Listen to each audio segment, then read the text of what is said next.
So we are going to just tell you guys a little bit about our journey to Triple Diamond. So I will do mine, and then Justin, you can kind of just chime in since our journeys are together. I date this guy. Anyway, so we started this crazy wrap business April 30th of 2013, and I was a no. I was a no for a long time. In fact, I'd almost blocked my cousin on Facebook that kept putting the wrap pictures up. I told her I didn't want to try her stupid, crazy, creepy wrap things. I was convinced that she was in a cult. And I was like, why do you keep putting people's belly pictures up? Do they know you're doing this? That's kind of weird. So she proceeded to just message me over and over because we never give up, right? And finally, on April 30th, it was the last day that you could sign up to go for that $10,000 bonus. And at the time, Justin and I were crazy broke. And I am not talking like, oh man, we're so broke, but we still have a little money in savings. We were negative in one bank account. We didn't actually have a savings account because I think the bank was like, you don't save money, so why do you give me one? That's what overdraft fees are. The overdraft fees, BFFs, right? So I had been through a crazy medical situation. I had a bone in my neck turned sideways, hashtag not fun, and missed like 8 weeks of work, and I was a salon owner. So if you're not at work standing behind the chair, you're not making money, right? My clients were gonna just be like, thanks for not doing my hair, I have roots, here's $100. Real life, right?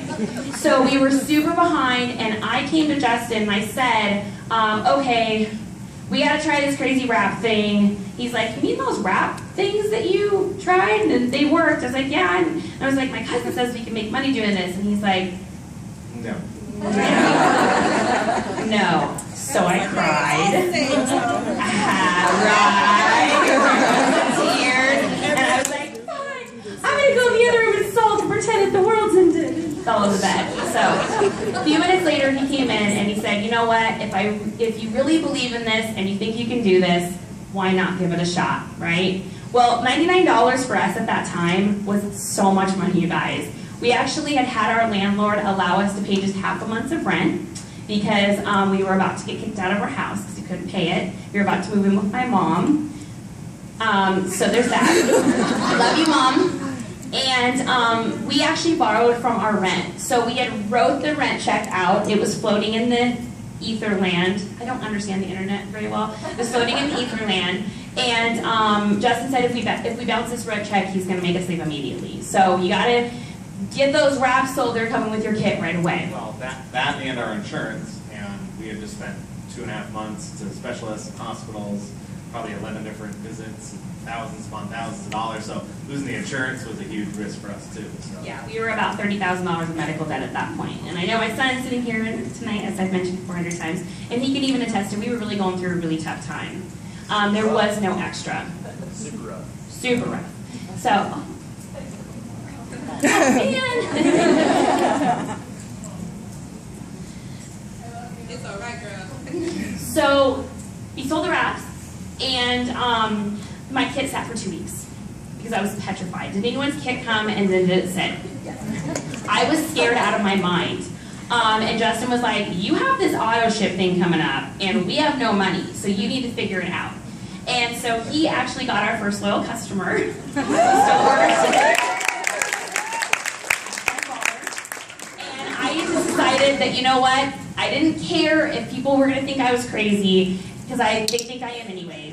And I didn't care if my family thought I was crazy or anyone thought I was crazy. I was just going to start talking to people. And so that's what we did. We talked to everybody. Still do. We chased them down. I chased people, you guys. I like chased this woman down in Portland. She threw the Blitz card back at me and I said, that's fine, I don't want you to toe tide it from anyways. And I gave it to someone else. We needed the income. So we just started talking to everybody, and we threw party after party after party. Parties where no one showed up. Wah, wah, wah, it happens. Parties where 20 people showed up. Parties in coffee shops, the back of our car, a supply closet, the airport, the airplane. You name it, we were throwing parties for 1 or for 10. And we just put wraps on people because that's the name of the game. And now, our lives are so different. We've lived in, well, why don't you you tell them how our lives are different, Justin? What isn't different? I don't have to worry about what I eat at the grocery store or what I'm buying. I don't have to worry about when I pay my bill because they're all just set to automatic. I don't have to worry about that stress and the time that it takes to do all that kind of stuff. The insurance is paid. The rent's always paid. There's money in the savings account. There will always be more. So even on good months and even on bad months, I don't have to worry about that kind of stress either. We live where we want to live, which is in Gig Harbor, because it's beautiful. There's restaurants. Gig Harbor. Yeah, it's awesome. And it's just so freeing. It's been an opportunity to choose what I want to do with my life rather than choose to go to work because that's what I have to do with my life. And before it was, 60 hours a week fixing heat pumps. I get off work and I help her with the salon that we're owning. And we're up till 2 in the morning trying to put in a new salon chair so we can get some sort of help. And now I wake up at 8 or 9 or 10 or whenever my alarm or phone starts going off the hook and somebody's freaking out and they need my help. Or I sleep in and it's great. Or I stay up till 2, or I go to bed at 9 because I got an OTOM to do tomorrow. And I wake up in the morning with passion, and I'm excited, and I spend all morning, which usually I would not want to be doing in Port Ludlow and touching 240 volts of electricity and hoping that I'm not dying. And now I get to be here, and I get to share my story, and I get to play around on a computer, and I get to share this amazing experience. So